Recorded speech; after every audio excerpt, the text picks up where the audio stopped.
மானாமதுரை அருகே ராஜகம்பீரம் பகுதியில் ஒரே நாளில் 7 பேரை நாய்கள் கடித்து பாதிக்கப்பட்டவர்கள் மருத்துவமனையில் அனுமதிக்கப்பட்டிருக்கின்றனர். கூடுதல் விவரங்களோடு செய்தியாளர் சிதம்பரம் இணைகிறார். சிதம்பரம், விவரங்கள்.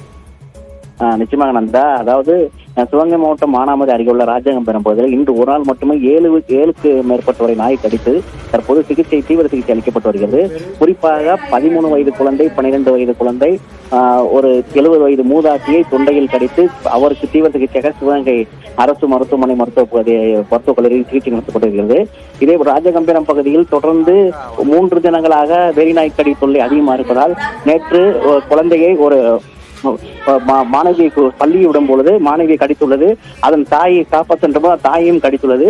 தற்போது முத்தனந்தல் அரசு மருத்துவமனையில் சிகிச்சை பெற்று மானாமதுரை மற்றும் சிவகங்கை அரசு மருத்துவக் கல்லூரியில் சிகிச்சை பெற்று வருகின்றனர்.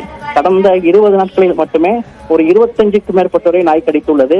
தற்போது ஊராட்சி நிர்வாகம் இல்லாதனால உள்ளாட்சி நிர்வாகம் செயல்பட்டு உடனடியாக அதிகாரிகள் நடவடிக்கை எடுக்கணும் கோரிக்கை எழுந்துள்ளது. நன்றி சிதம்பரம், விரிவான விவரங்களுக்கு.